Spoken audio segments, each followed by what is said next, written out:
Look at that truck. Really look at it. 18 wheels. Thousands of horsepower. Carrying maybe 40 tons of cargo across the country. And yet, right there, halfway down the trailer, a whole set of tires is just floating. Not touching the ground. Not spinning. Just hovering a few inches above the asphalt like the truck forgot to put them down. Why would anyone build a truck like that? Why pay for extra tires and axles if you're just going to lift them off the road? There's a reason. And it's more clever than you think. To understand why those tires are lifted, you first need to understand what trucks do to roads. Because trucks don't just drive on roads, they destroy them. The damage a vehicle does to a road isn't proportional to its weight. It's exponential.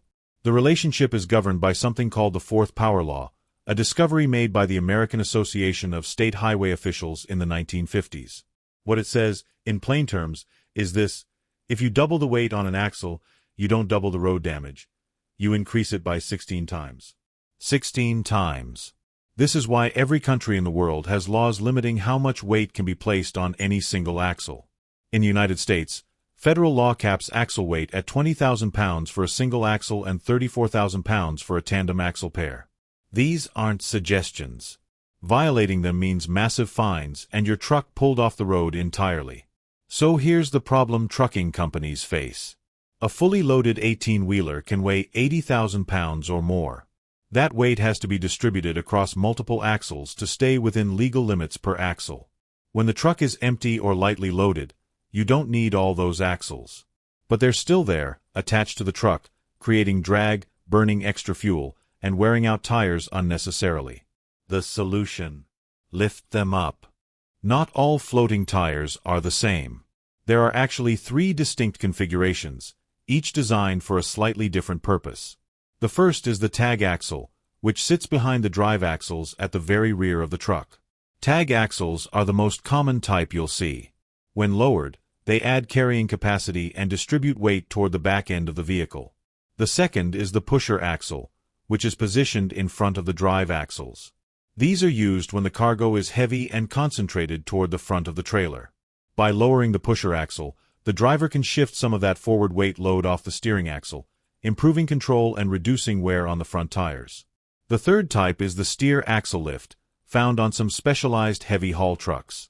This is exactly what it sounds like: an additional steering axle that can be deployed when carrying oversized or extremely heavy loads, giving the driver more precise control. All 3 of these axles are air-operated. The driver flips a switch or valve inside the cab. Compressed air fills a bag or airbag mechanism connected to the axle, and it either inflates to push the axle down onto the road, or deflates to lift it back up. The whole process takes seconds. From the outside, this looks like over-engineering. But from the trucking company's perspective, it's pure economics. A single set of truck tires costs between $500 and $1,000 each. A full rear axle has 8 tires. That's up to $8,000 worth of rubber. Tire wear on trucks running loaded is aggressive, but tire wear on trucks running empty with those axles dragging along the road is just money burning on the pavement for no reason whatsoever. Then there's fuel. Every additional axle on the ground creates rolling resistance. Rolling resistance means the engine has to work harder. The engine working harder means more diesel burned per mile. When you're running a fleet of hundreds of trucks across thousands of miles a week, even a 2% improvement in fuel efficiency represents hundreds of thousands of dollars saved annually. And the lift axle pays for itself quickly. A quality air ride lift axle system costs roughly $3,000 to $5,000 installed. For a truck doing 100,000 miles a year empty on backhauls, that investment is recovered in tire and fuel savings within months. So the next time you're on the highway and you see a truck with tires dangling in the air, you're not looking at a malfunction or an oversight. You're looking at a precision-engineered economic decision.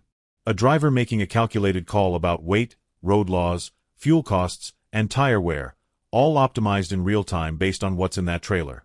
The trucking industry moves 70% of all freight in the United States. It's an industry obsessed with efficiency at every level. And those floating tires? They're one of the clearest, most visible examples of that obsession. Engineering isn't always about making things bigger or faster. Sometimes it's about knowing exactly when to just lift something off the ground.